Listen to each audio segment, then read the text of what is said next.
Hello, Gordon. Sam.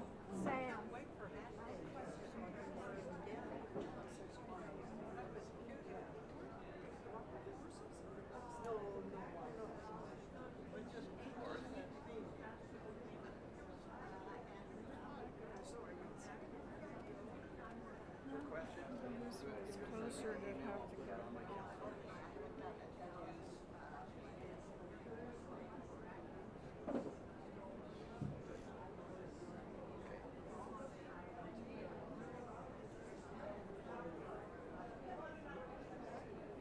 I don't know, she changes me around every day.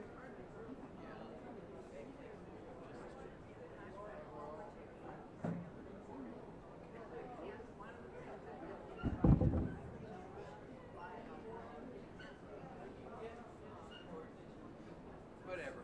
You just let me know. I'll be happy.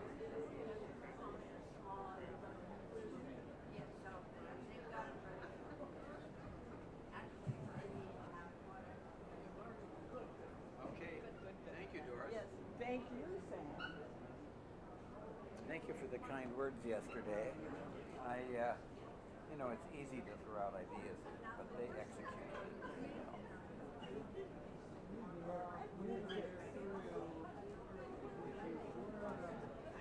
Who? Ronnie Budge. I know her. For my walker. Hello, Samuel.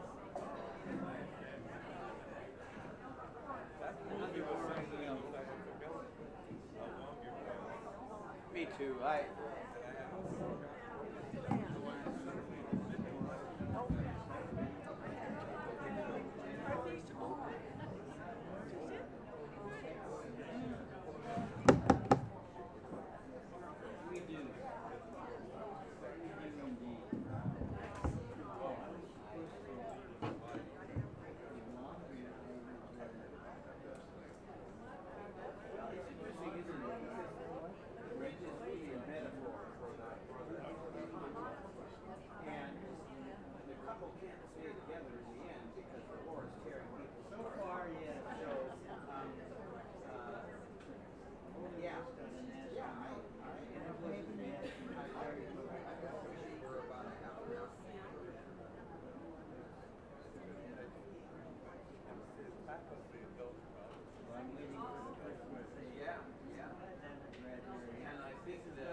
Good afternoon, everybody.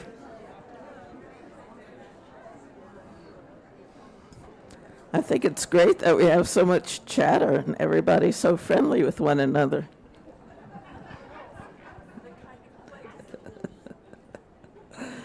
So again, thank you for coming, and we will start with our April meeting of the Residents' Council. Here is our agenda. I will make some remarks as usual, and Erica will follow me. And then we have two spotlights, one on the Environment Committee, one on the Chamber Music Committee. And then we'll hear about a new committee, Talking Public Affairs. We want to congratulate a few people who've gotten their ducks in a row sticker. And then we'll have our usual Monday market report, our treasurer's report, minutes, and then there's a burning question this month. There wasn't any last month, you may remember, and then there'll be some other questions, or time for questions, I hope. So, moving on. I want to talk about 4 topics this month. More on the West Tower transition. I will probably be talking about that all year. An update on a program that's coming up about AI. There's a vacancy on the Residents' Council, and then just something very brief on the integrated art in the West Tower that I mentioned last month.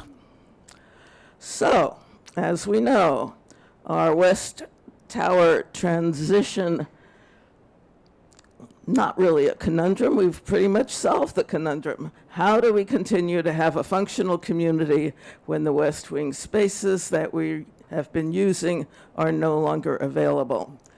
And I hope you all attended the March 31st presentation by Brian Holtz, where he explained where the activities will be moved until the West Tower, the new West Tower, opens. I think that Brian did a brilliant job in his presentation and an extraordinary job moving everything.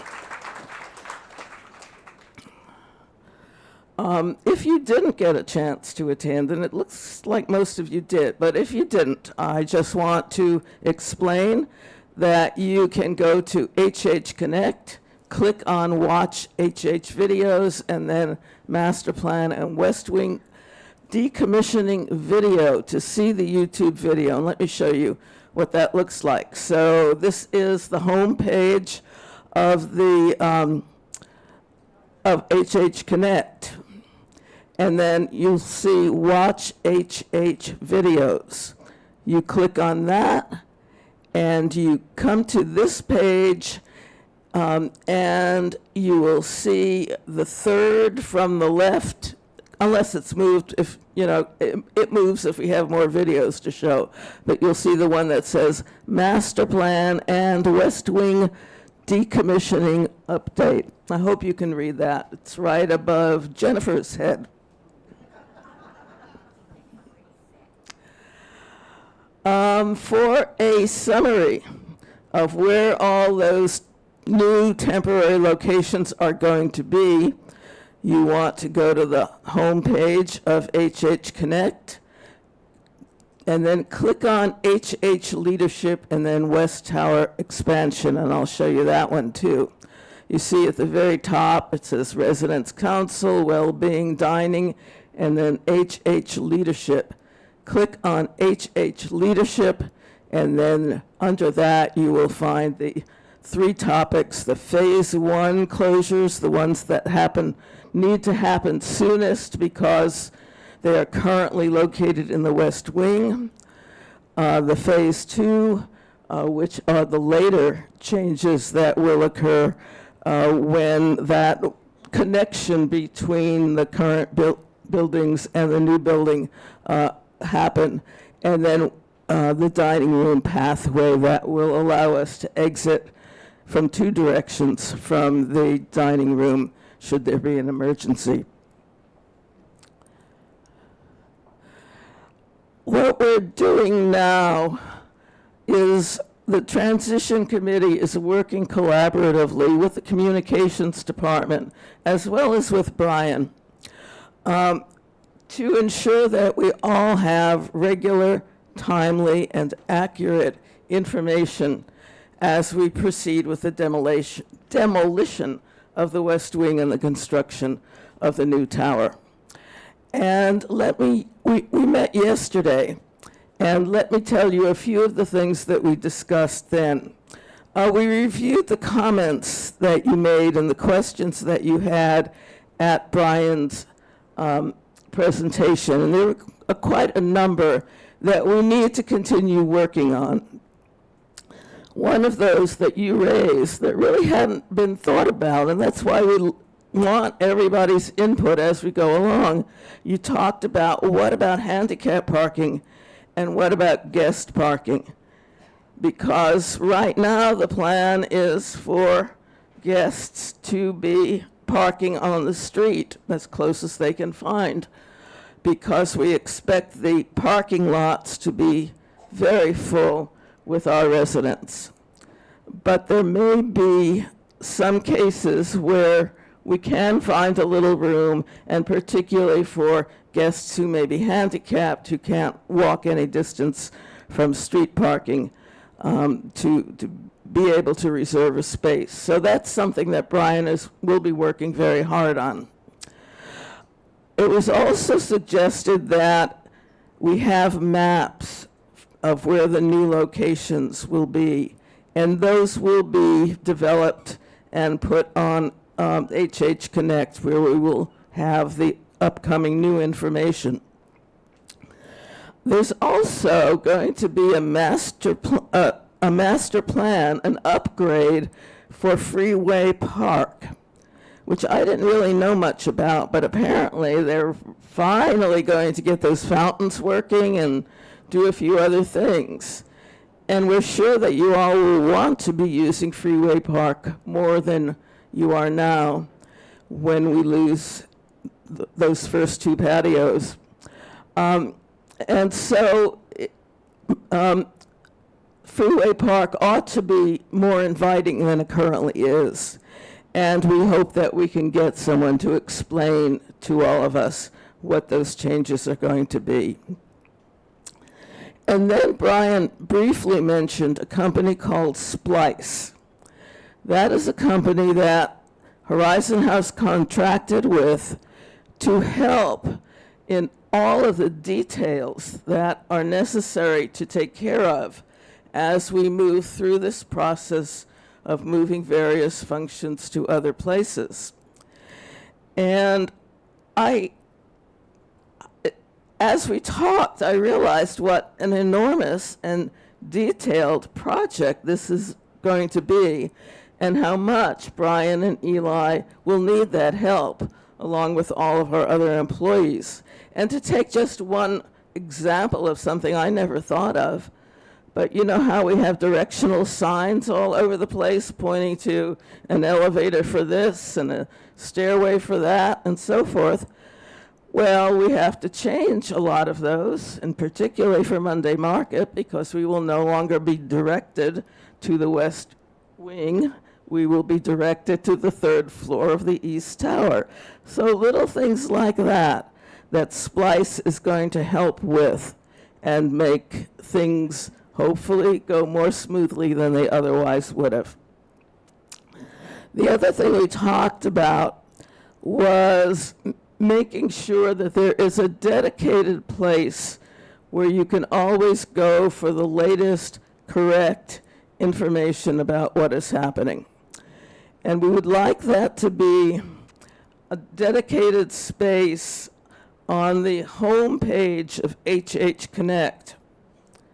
Something where it's very clear this is where you go, and we would like that to be updated every week. And even if we don't have anything new, we'd like it to say, you've come to the right place, we have nothing new this week. So we hope that we'll be up and running sometime in May. We've been told to give the communications department a little grace time because they're working on so many things. And really, there isn't a whole lot new that's going on right now. So look forward to all of that.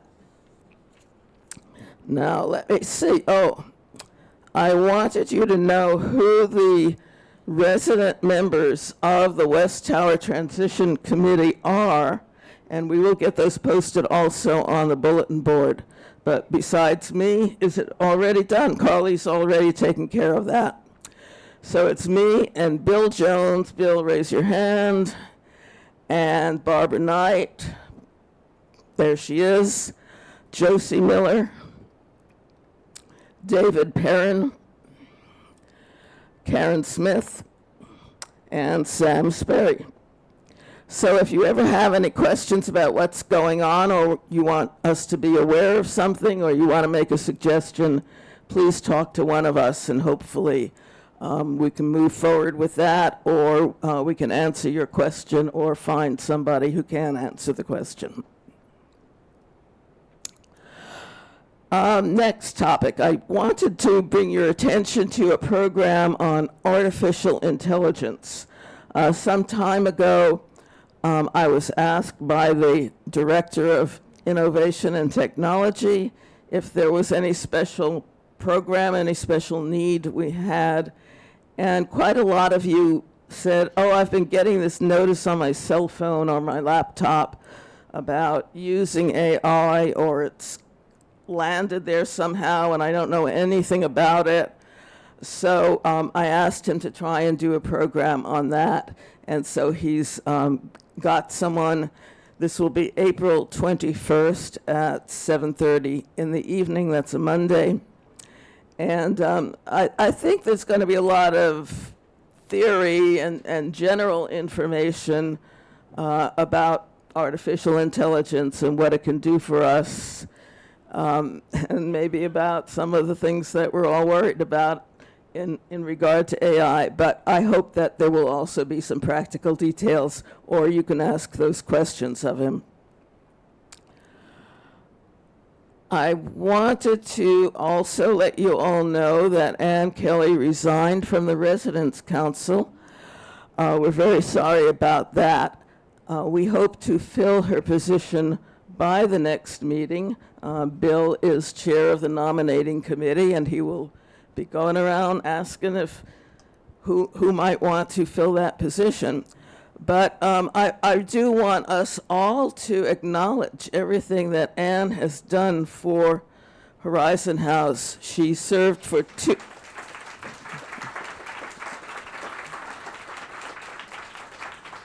Anne served for 2.5 years on the Residents' Council. She was vice president for administration. She chaired the Spring Fling last year, and the Bunny Hop, and the Christmas party. And as you all know, she did a great job with the burning question at the end of every one of these meetings. So thank you very much, Anne.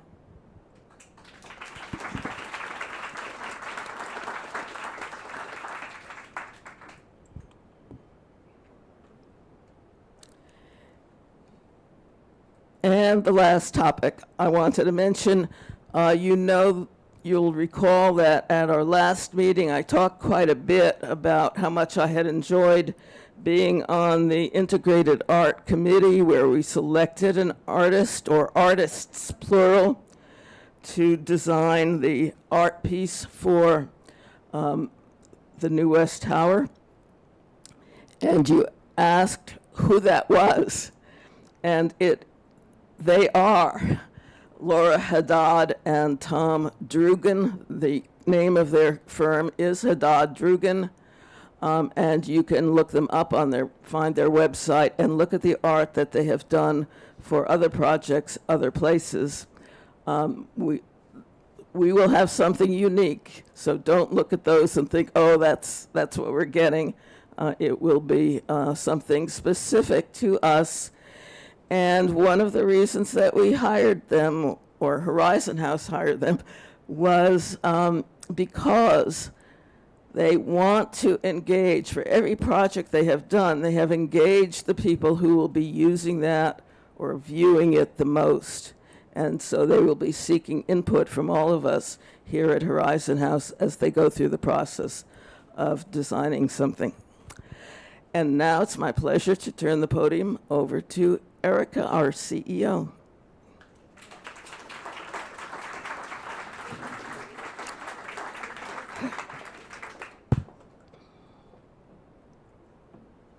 I'm sorry, it went too far.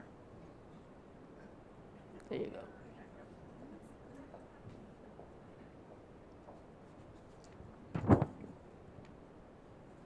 Oh, sorry.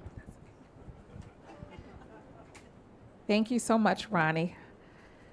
All right, well, happy Earth Month. So love saying that at Horizon House. It's not just Earth Day here, it's Earth Month at Horizon House, because sustainability and protecting this earth is so important to the residents here. And again, I'm always just overwhelmed with the amount of commitment that the residents have to, not only the things that, make your life and Horizon House better, but the greater world. So I'm very excited. One of the things I'm excited about, the film screening that's going to be happening next Tuesday, April 22nd at 7:30 p.m. I'm grateful that the Environment Committee has really involved, me particular. They know I had an interest in the environment, and so we're able to share. And so I'm excited to say, we're evolving what we do as a staff here. Horizon House, to be very honest, we've benefited from all of the residents' hard work, leading the Environment Committee, leading the charge, doing the work. But it's not something we've really looked at in terms of how we do business, our everyday practices. And so that is something that we are doing now. The board adopted it last May as sustainability as a value. And so it's something we're leaning into, and we're looking at, just the way our business operates. As many of you know, the West Tower sustainable features are embedded throughout the entire building. We are seeking the LEED certification, the gold certification, but we are going to be working and creating a committee over the next year that looks at everything we do here at Horizon House, from the products we buy to the amount of printing that takes place, to really become a more sustainable business. So I'm excited about that. I want to share kind of some of the things I've been up to. I want to apologize to the community. I neglected to let everybody know that I was going to be gone for a week to 2 conferences. And so I'd just like to provide an update of where I'm at when I am not here and some of the things that I'm learning. And so I had the opportunity to attend the Caring Communities, which is our insurance company. If you don't know, Horizon House is a member and part owner of our liability insurance company. And they also help us broker things like our property and our directors and officers insurance. And being a member of that organization means that when that organization does well financially, we get a dividend check. And so this year we did receive dividends. And every year that you're becoming more vested, you get a little bit more. And so we have one more year till we're fully vested. But this year we got almost $70,000 back, which is amazing because we know our premiums are probably going to go back up. But again, if we were with a commercial type insurance company, we wouldn't be able to do that. And what we love about Caring Communities, it's not an after kind of effect, like, oh, you've had this issue, come do your claim. They spend a lot of time around, risk management, education, so that we prevent things from happening.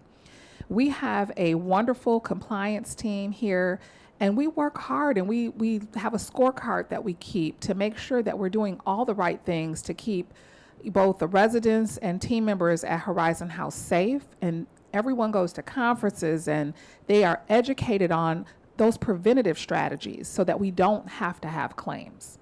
And I'm really pleased. We actually won an award from Leading Age last year, Leading Age Washington, based on, just our risk practices and how, we do a great job in mitigating the need to have claims. And so Caring Communities, the opportunity, Christy and I went for us to be educated, for us to engage, and they have these prescriptives is what they're called, and they finally gotten a prescriptive around assisted living, just helping with kind of those best practices. But I have to tell you, when I was reviewing it and sending it to our assisted living team, we do all of that stuff already. Many of the communities were like, oh, okay, we have to start doing this to get in line with what Caring Communities wants us to be. We far surpass any of the prescriptives that they put out there. So wanted to share that to let you know we have such good practices here at Horizon House, and we do it because it's the right thing to do, not necessarily because there's a regulatory body or an insurance company telling us to do it. Next, I went to the Leading Age National Summit, and it was a wonderful event in Washington, D.C. As many of you know, I'm on the Leading Age board. Had a wonderful time to connect with other leaders and to learn like what is keeping everybody up at night, what are people most excited about. I have to say Washington, D.C. was a very interesting place to be this time of year. One of the things that did happen, which was phenomenal, is something we've been working on for almost 2 years, is the mandatory staffing minimums in skilled nursing, which it doesn't impact us, but it impacts other senior living communities. That was finally vacated by a judge in Texas. And so it will stand, we hope, but not having the mandatory minimums means that more skilled nursings will be able to stay open. Many have started to close. They knew that they could not meet those staffing ratios. And what it was saying is that you had to have 24-hour RN nurses on staff at all times. And for a lot of smaller skilled nursings, they really cannot afford to do that, especially with the reimbursement rates being so low. And so there are many reasons why skilled nursings are closing, but that was one of them that was accelerating it. And it was a real worry for me. Again, we are fortunate here, but as you know, for many people, especially people who have their dual eligible between Medicaid and Medicare, their only options if they need care are a Medicaid bed and a skilled nursing. And so those closures mean there are even fewer people to help care for people who do not have the resources to pay for, the private pay assisted living. So that was a real huge celebration.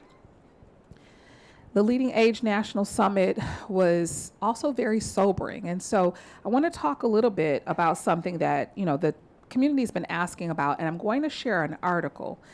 It's called The Rising Storm, and it's a future-ready workforce. The author of that article was one of the keynote speakers, and he certainly painted a very grim picture of the future workforce, especially for healthcare organizations, and Horizon House fits within healthcare. And I'm sharing this not to be alarmist, because again, one of the things we can do is prepare. And I have to also say Horizon House is already in a good space because we have longevity with our team members, and we have such a positive relationship between our residents and our team members. And I want to share this article just so people can understand what is going to be the key differentiator in the future for senior living. We know that there's going to be plenty of older adults to come fill all of the units in senior living. Right now, we know that there are not enough units today based on what the projected need will be. But the real differentiator will be, do we have enough staff? And what the author of the article stated, he said, if you thought COVID was bad, and we remember COVID, that was like the outer bands of a hurricane. But we're headed toward a Category 5. And so we're doing a lot of work at Horizon House to really prevent any sort of disruption in services here. We're doing that through leaning into our culture. We had a wonderful retreat yesterday with an organization called Drive. We've shared a bit about Drive with you before around that whole culture survey that we took. We have a new culture team for Horizon House that's made up of cross-departmental team members at every level of the organization. They're looking at culture, and they're making sure that the values that Horizon House has are in alignment with our team members, and that we have this desired culture and that we're on our way to it. Because again, when people feel that values alignment, they stay. And we're going to need our team members to stay. So I just wanted to share that. If anybody is interested in reading that article, please send me an email. I can email it to you, and I can also have it posted on HH Connect, just so you can see. One of the things that it does talk about is, and this was written long before the election, but about immigration and how immigration was the answer to our staffing woes. And so just wanted you to be able to see that. And speaking of immigration, I just want to let everyone know on Thursday, we do have our all-staff meeting. And one of the things that I am going to share with our team members is around travel. As I shared with you earlier this year, that, I would not, if there are things that are just kind of hearsay, things that are changing, we weren't going to give any sort of directions or input on things that we didn't know for sure. But we know now that people who are not citizens, who are green card holders, are being detained. So we are going to share that with our team members. While we cannot stop them from traveling, we are going to really express our concerns with them being let back into the country, and that it is a real risk that we want them to consider. So, we are going to be sharing that. I do want to do a bit of an update about the West Tower. I first want to welcome, we have 2 new sales staff members. If Diane and Nate, if you can wave your hand. Nate Maldonado is our new sales coordinator. He started last week. And Diane Chung, today is your first day, correct? So today is her first day, and she is our new events coordinator. So they are joining our sales team. I know that there are lots of questions about, how are you doing with sales? So I just want to take a brief moment to kind of talk through where we're at. So as of this morning, we are at 84 reservation deposits. But I want people to, I want to keep this in perspective a bit. So think about this, if we were the North Tower, we would be at 84% filled. If we were Skyline's Olympic Tower, we'd be over full. We'd have a waiting list by now. If we were even Transforming Ages, brand new Juanita Bay, we'd have a waiting list of 34 people. So, part of why this feels like, oh my gosh, you're at 84 and we've got to get to 202, because we want to be full, of course. It's a big building. It's a very big building to fill. It's, bigger than most expansions. However, we do have time on our side. We have 40-month construction period where we're going to be selling all 40 months. And then our team, we were very conservative. We looked at what's going on with our neighbors. We certainly paid attention to Murano and their struggles. We paid attention to Olympic Tower. And so we have a conservative 3-year fill-up period. Now, I have to tell you, I am not going to take 3 years. We're not going to take 3 years to fill that building. We need to be filled, day one. We need to be in the 90% when we open. However, it's something that we plan from a financial standpoint, to plan conservatively. And I will tell you, the other thing that happened that is different for us, we thought that by now we'd have people changing their mind. We've had 2 people decide that, oh, you know what, I want to move my deposit to existing campus. One needed to move in early, so they moved their deposit to North Tower. And we had someone who was a West Wing resident who thought, we'll move to the West Tower and moved to the North Tower temporarily and said, we're happy there. So we didn't really lose anything. We really budgeted to lose far more people by now. So we're doing a great job with retention, which will help us as well. And we're going to continue doing that. Thanks to a lot of you just helping people when they come into Horizon House feel welcome. So, we're going to continue selling the units. We have so many events happening. We're going to be asking you to attend those events. We're going to be bringing our residents who've already deposited to things that we have here, like the art show, so that we can retain them. But I just wanted to say, I want everybody to keep it in perspective, what we're really working with. And we are doing a great job, and we're going to continue with our new team members, and we have some other team members working on the back end. So that, I want to also give one more update on the elevators. That was, which, I will tell you, elevator 9 is currently down. We're waiting on a component that needs to be repaired. From Sean, there is a supply chain issue which made it go down for weeks instead of days, but we're hoping to have it fixed by the end of the week. And we hope that, in the future, we're not going to continue to have supply chain issues from parts coming from overseas. Elevator 2 is up and running as of April 4th. It had been down a while as well. They had a repair that was due to an electrical component, and it was also delayed due to supply chain. But we'll be monitoring supply chain, and if it looks like it's something that's going to be an issue, we'll make sure that we discuss it and talk it through at Facilities Friday. And then just want to hope I see everyone at next Friday, next Friday, April 25th, fireside chat. These months are just flying by. Pretty amazing. Thank you. Ronnie has said I have a few minutes for questions.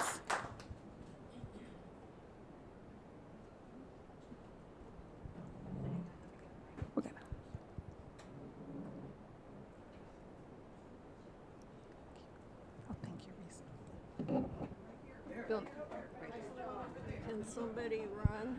As I understand it, the door between the B-level parking in the North Tower and the entrance into the building is unsecured.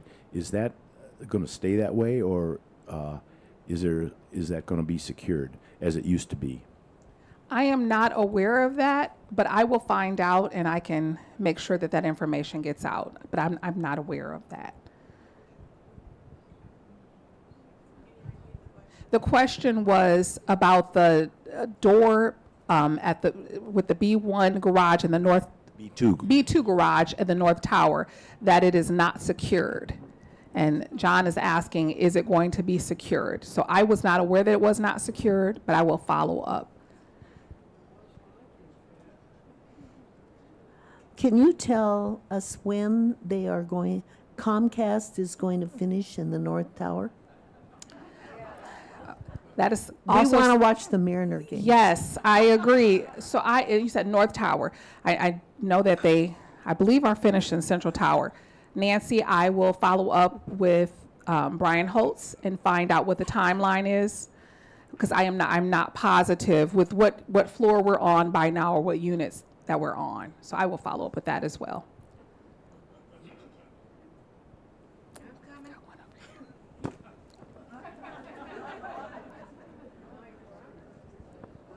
I know.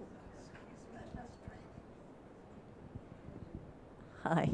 I'm always the last person to know everything, but I have finally gotten to the place where I have to have my blood pressure checked regularly. And I have asked so many people about where I can get my blood pressure checked, because I remember when we had a nurse's station where you could go and get your blood pressures checked.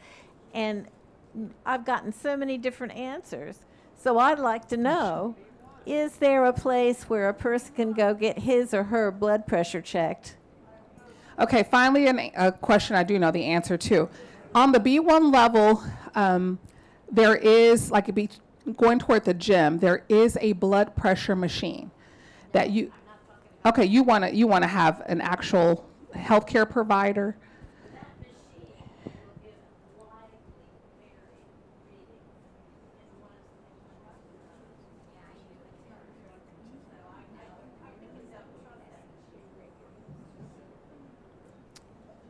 Okay, I apologize, but we don't have a provider on site that does regular blood pressure. We do have, the machine is what we have.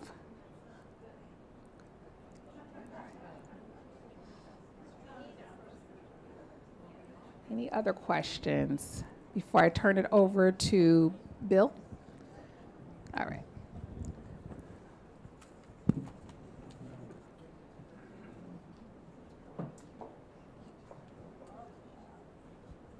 Thanks, Eric.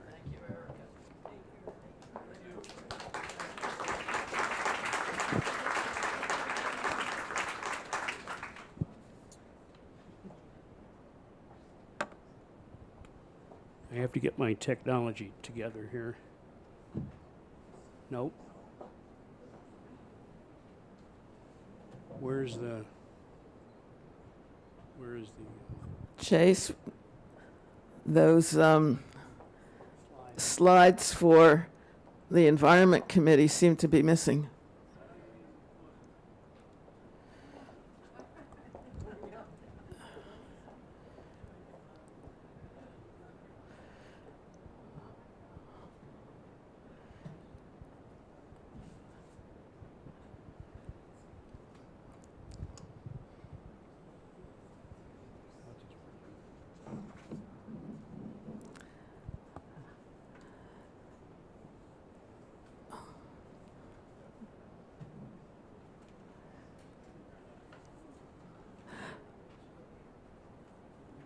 Are you going to be able to bring them up, or no? Then Bill will give his talk without the benefit of the slides, sorry.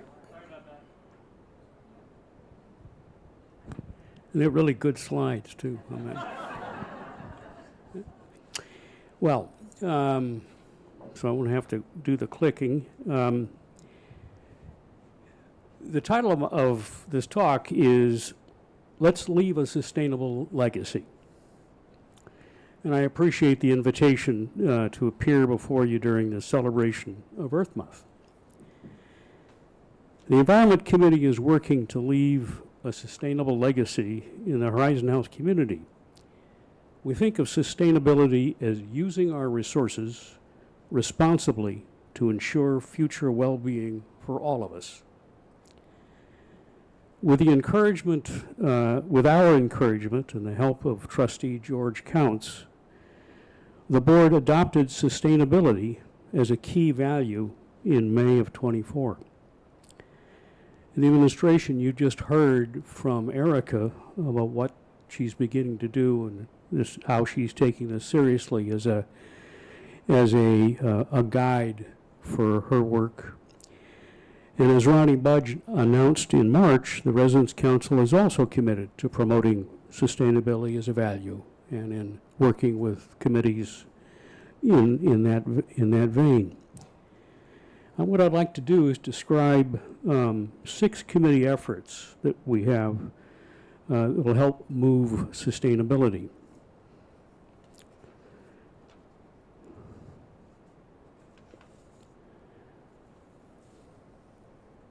First of all, I need to find my own slides to see what my outline is here. Raising awareness of the environmental issues is a major focus. And we're raising awareness by promoting April as Earth Month with at least 16 separate activities, 5 in concert with other resident committees. We have a wonderful kickoff on Wednesday Night Live. Thank you, Nancy. Earlier this month. What? I'm just going to put it on here for you. You can go ahead. I'll just fix it. That's all right. Let's just leave it alone. Okay. Forget it.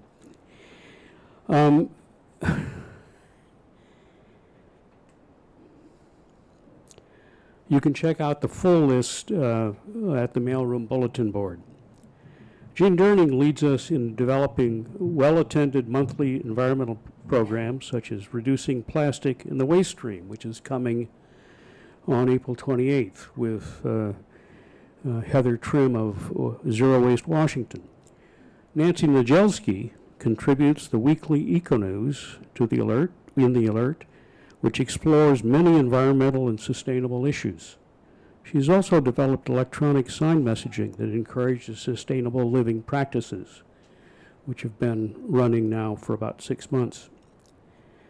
Carol Roach will be at an information table in the Fireside Lounge after this council meeting. Her topic is locally available cleaning products that avoid plastic packaging. And we're very proud to announce that Tom and Helen Spiro have authored a book of the general non-scientific audience to a general non-scientific audience entitled Earthwise, a guide to today's environmental issues. And there it is.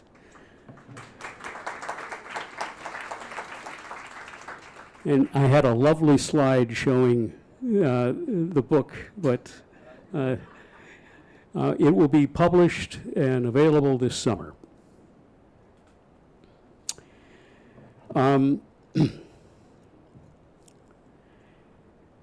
We also have quite a bit of advocacy of public policy, both at the state and local level.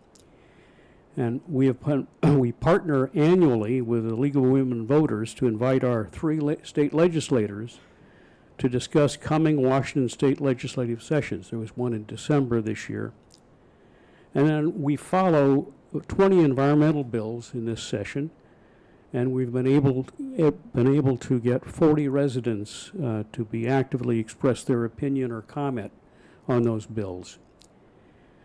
And I appeared last year before the Seattle City Council representing the Environment Committee to speak in favor of the Seattle Building Energy Efficiency Law, which they then passed. Not because I spoke about it, I'm sure, but that helped. 5 environmental committee members have met monthly over the last 3 years with Methuen, Sean McMahon, and Eli Lemansky to help develop a more energy efficient, sustainable campus, including the West Tower.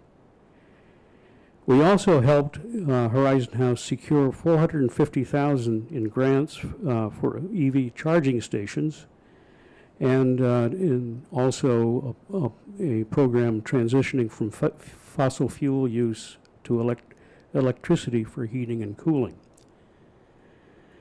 We also received a enrichment grant. We are working with Barbara Brown, an environmental services manager, working on waste management to develop a staff. We're developing a staff and contractor training video for proper waste management practices and a handout on proper practices for new residents.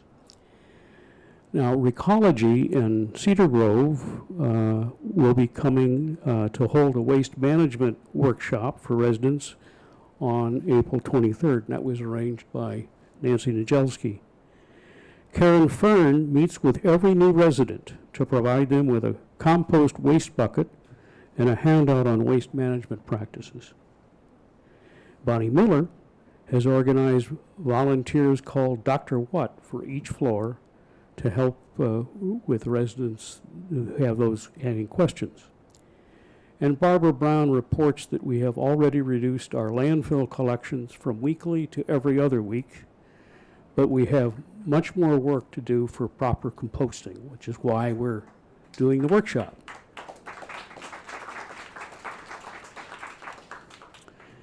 Six committee members worked with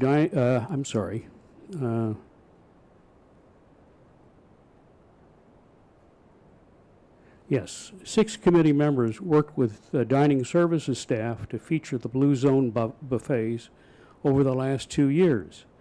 Cuisines from areas in the world which significantly longer lifespan due to mainly to the diet. And the focus is really on more vegetarian and other sustainable eating options.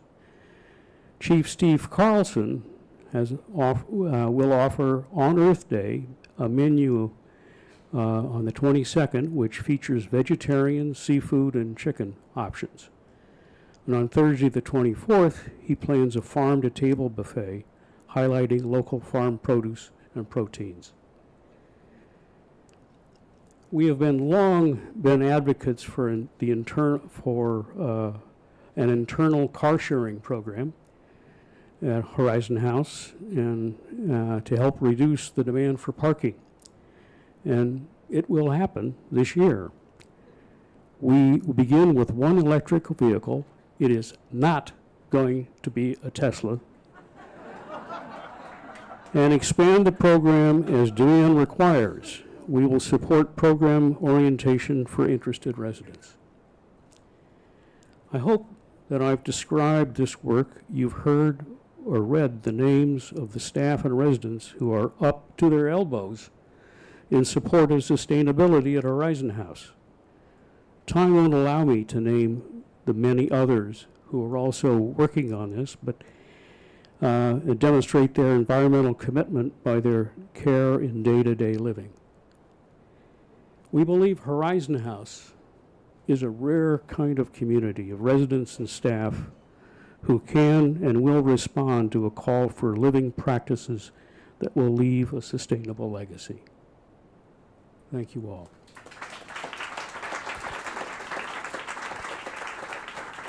And now I'd like to introduce Joyce Greenwood and Gordon Oriens. Questions? Yes.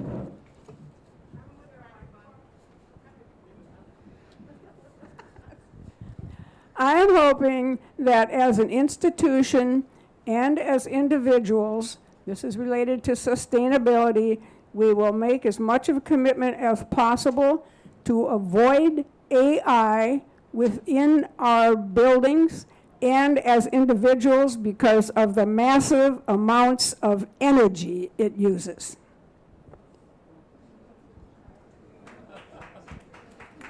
Well, what I suspect is that that's a question that's worth further consideration, and let's see what we learn in terms of the AI that's going to be, is it next Tuesday? Monday. You have a good point. Before we go ahead, and thank you very much, Bill, I want to see, Chase, were you going to be able to get the slides in here? Yeah, I'll put it on right now. Okay, thank you. Just, I want to wait. Sorry about that.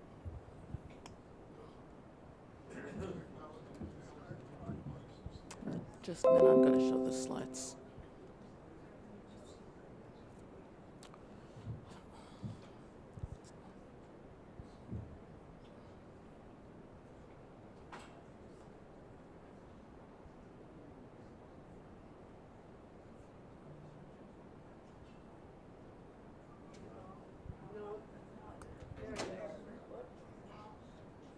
There we go. No, it was this one. So, as Bill said, his slides were beautiful. And so I want you to see them. But the other reason I wanted you to see them is so that we can see Helen and Tom's book. Much more impressive when you see the cover than just hearing about it. And there are those beautiful slides. And now on to Joyce and Gordon for talking about the spotlight on chamber music. Thank you.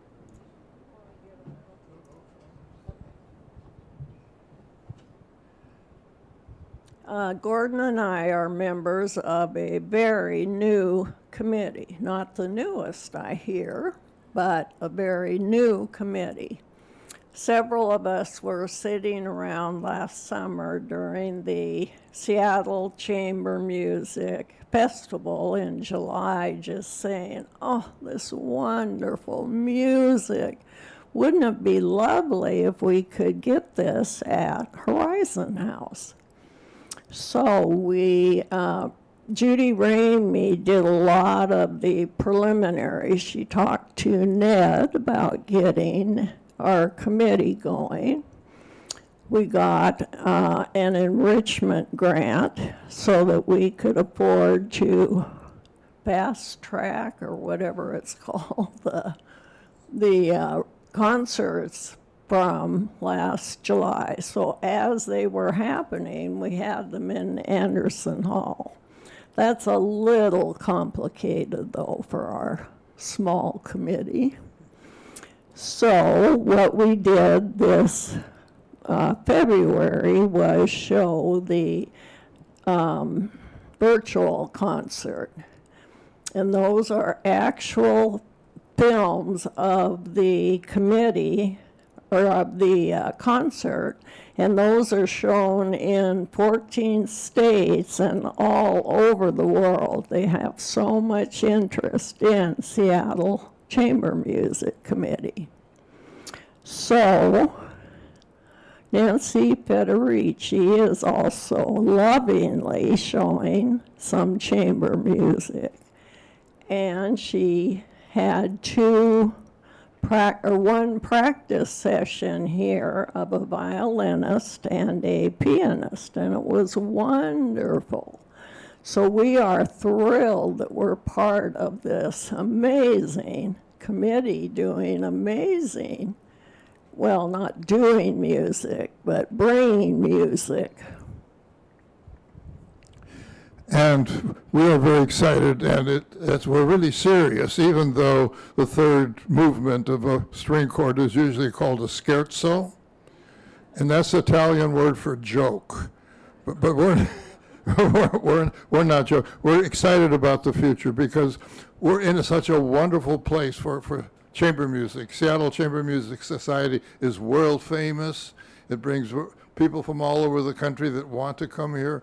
And as Joyce has mentioned, we have other talents around that Nancy Federici has helped us bring to here. So there are many options, and we think there's a lot that can be done in the future. So we have a rather small string quartet kind of committee, and we really like to expand it, and we hope we can find people who want to work with us that can think of other ways and new and imaginative ways to bring more chamber music to the Horizon House community.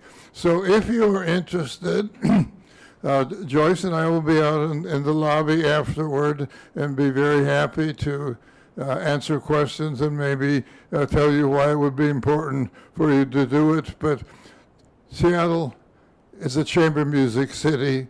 We think Horizon House should be a chamber music place as well. Thank you. So, it was my pleasure to hand the microphone over to Sam Sperry.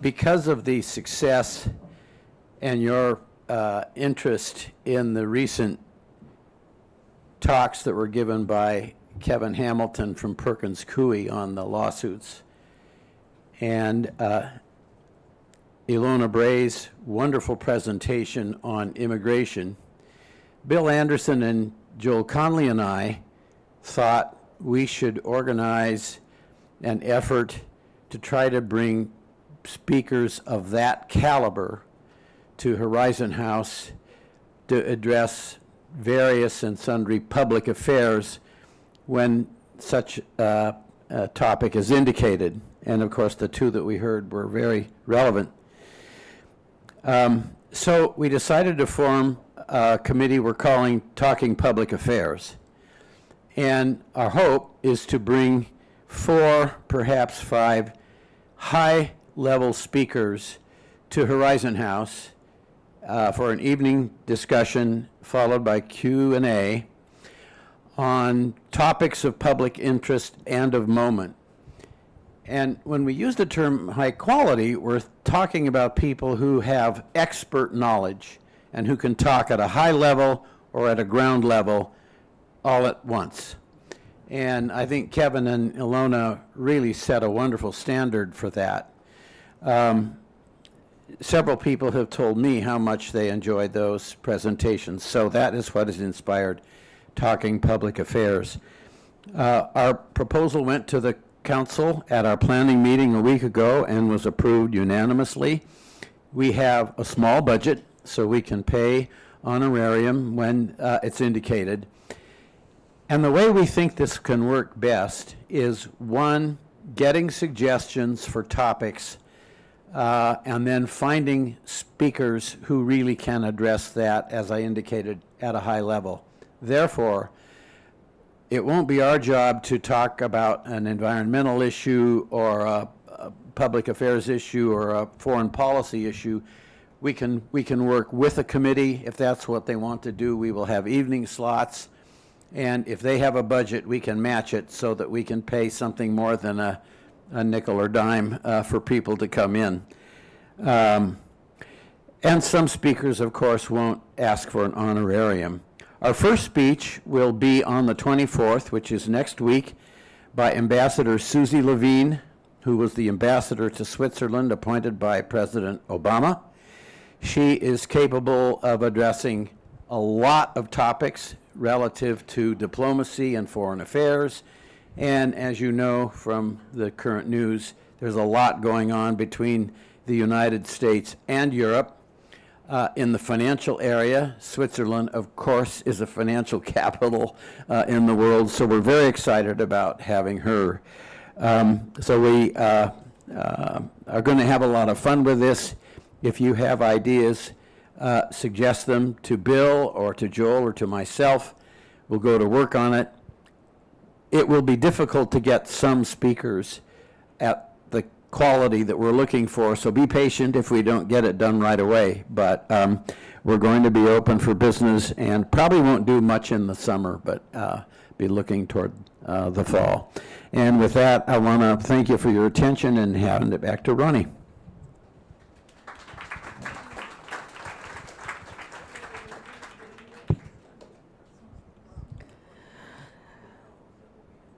So, as you know, the Ducks in a Row program is very important, and we are happy to celebrate the accomplishment of 3 of our residents, Don Morgan, Susie Pinu, and Mimi Richards. And if you are here, please stand so we can applaud you.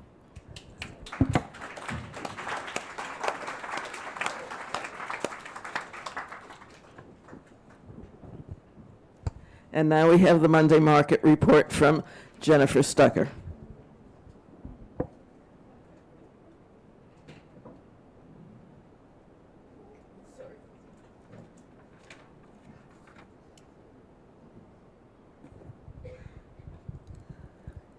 Greetings, everyone. I should have had the salutation of Happy Earth Month, but instead I said Happy Tax Day. So, as usual, this month, every Monday in the market is unique. And each day ranges from crazy busy to yawning boring. Thank goodness for our veteran volunteers who are prepared for anything and stick to their work commitment. But spring and summer can be problematic as we try to find substitutes for people who are traveling or entertaining their family and friends. The season also brings those family members and friends into the market. It is fun to watch how surprised and happy they are to see the low price tags on the items. Speaking of traveling, I'll let you know that I will be gone from Horizon House from April 28th to May 12th. I have met with the clothing processors and provided an outline of the various needs and tasks. They are prepared to handle whatever comes up. Many thanks to Carol Allen, Marianne Counts, and Susan Barish for their extra time and effort. March's daily total deposits ranged from $821 to $1,716, with a total of 5 weeks of $7,063.75. Employee purchases for this time frame totaled $1,388, a weekly average of $277. We've been receiving many questions such as, what do you think about the planned relocation site for the temporary market? We responded in the positive. It's probably the best possible option. The residents seem to agree, although they have questions about specifics. So do we. Things will be different. I call Brian Colts the miracle worker for the way that he has visualized and managed to actualize a giant relocation puzzle. He was very cognizant and respectful of the market's needs and goals. Lately, Easter was featured in the market. Spring and summer clothing is starting to appear. New things arrive every day, but there is also a great deal in storage. Winter clothes continue to be donated, which means finding a place to store them for the season. If possible, please hold on to such items until October or November. I want you to know that the market will be in full swing in our current location until early November, so keep your donations coming. Lately, people have commented that we don't have much furniture. That is because we have not had many furniture donations. And we continue to sell what we do have. But one thing is grocery bags. We have way more than we need. and way more than we can use. So if you can hold on to those until we put on an alert saying we need grocery bags, that would be great.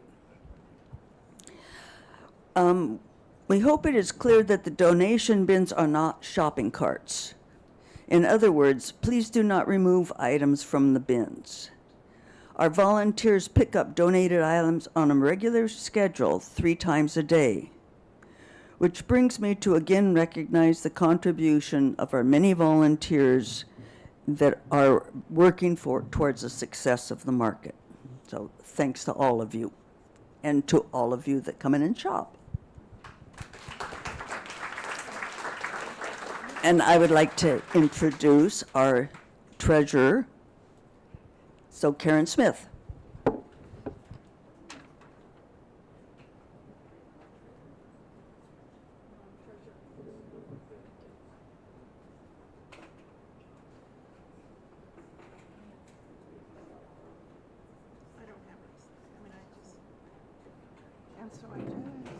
What do I push for answer? There you go. Okay. Good afternoon. And Jennifer mentioned that it's April 15th, and when you've been a tax accountant all your career, April 15th is a really big day. And my office for many years was on the 6th floor of the Coleman Building before, and I was on the 6th floor looking west, so I was over the viaduct, looked out at the sound, and you know what that means? You get a lot of seagulls. And one year on April 15th, I'm kind of tired. It's 3 o'clock in the afternoon. I think it's all going to work. And 2 seagulls landed on my windowsill, looking at me. And I'm sure I heard them say, "We want to married filed jointly." And so then I was struck with, how do you explain to a seagull that they don't need to? So, anyway, that's my story, and I'm sticking to it. Okay, I'm not showing a lot of numbers because sometimes I think, you look at them and you think, so what? So I'm just going to give you some thoughts about the year is 1 quarter over, and we have earned at the Monday market 20% of what we budgeted. And on the expense side, I mean, I said 25%, I think. Okay. The year is 25%, and we've spent 20. Okay, I'm sorry. And then we have spent 19% of our budget. That all sounds great. However, we do have our expenses have exceeded our income in excess of $3,000 because we adopted a deficit budget. And the decision of the board was we had built up a reserve. This is the time we need to use it. And so, and thanks to all of you, it isn't just the money, it's all of your efforts. We have amazing programming here, and I am very grateful for that. The budget committee is going to be meeting the 1st of June. There's a number of committees that are wanting more money, and we'll be talking about then. So if you are part of a committee that wants more money, submit something to me so I will know. If you want to know more about your committee, you can talk to your resource person. They have all the numbers, or you can go to the library. In the very back of the library is a notebook with the March 31st numbers showing for every committee what they budgeted and what they've spent. So those are our sources. And I think that's all I have to say, and I thank you all. I really, that's one thing, you watch the money going out. It isn't just the money, it's all the time. I listen to the public affairs people. I listen to the environmental people. It takes time and effort to do what they do. So I would like to now turn it over to Carly, who has something to say. And so we will.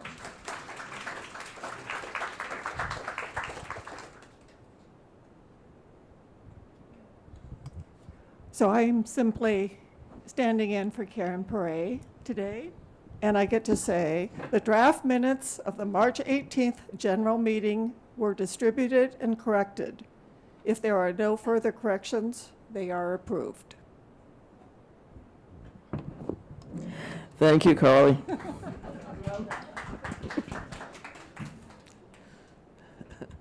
And now it is time for burning questions and answers. Job that Anne fulfilled for so long, and now I will take my turn. The question is, what is the current dog policy at Horizon House? Dogs are allowed only if they are service animals, not just pets. They must be on a 2-foot leash. They're not allowed in the dining areas or the public amenity spaces or on Horizon House furnishings. Or in the Monday market, Jennifer reminds us. So, if you notice any instance where their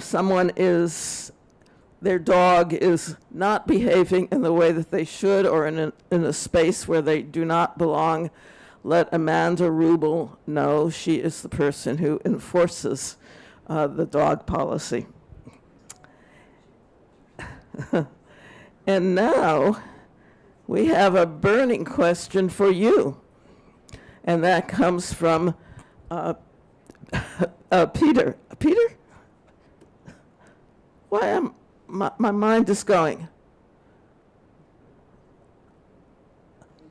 Peter.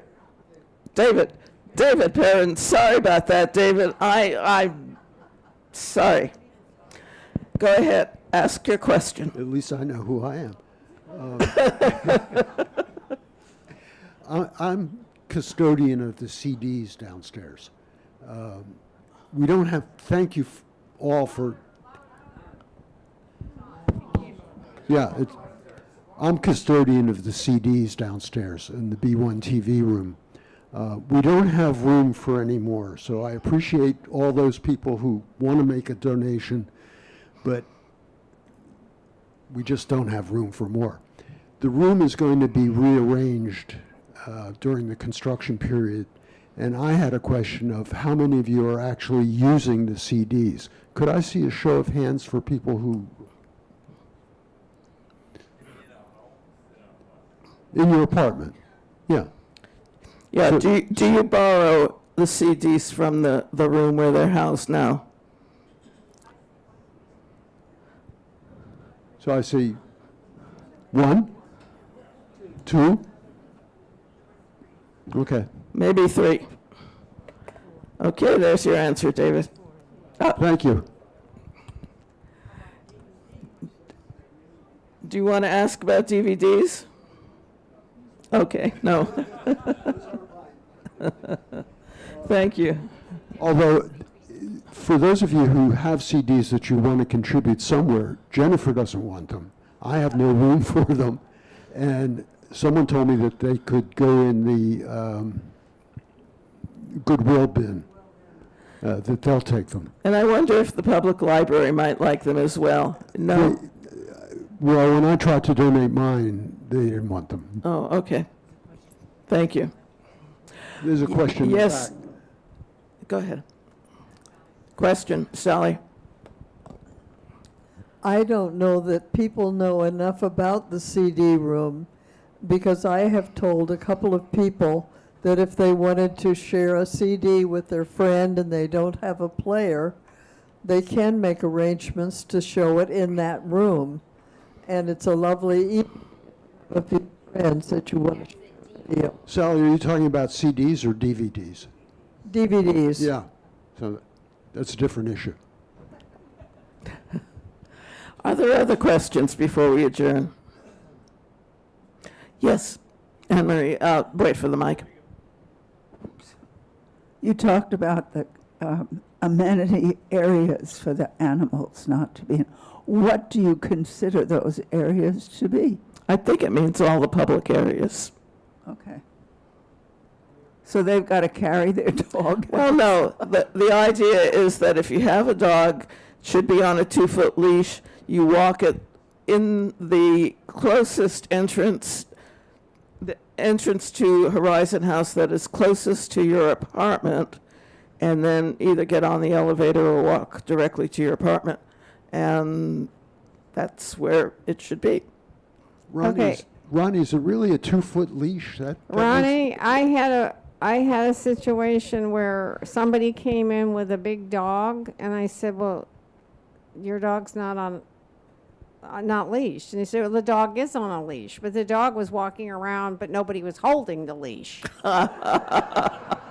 And they were really nasty responding to me. And Oh, I'm dear. like, anyway, so for what it's worth, thank you for bringing Okay. that question up. Okay. And you know, guests who come in are allowed to bring a dog. That's my understanding. But yes, they should be holding the leash. And I was told that it was a 2-foot leash. But probably if it extends to 2.5 feet, nobody's gonna challenge it. Are there other non-dog questions? Nothing? Okay. Then I would suggest, before you go, if you have a little time, do something that we've suggested in various meetings, just as a way to get acquainted with other people here. Consider staying for a little while and chatting with somebody that you don't know very well, perhaps about what was discussed at our meeting this afternoon. And I remind you that we have committee representatives. Please wait just a minute. Please hold your conversation just a minute.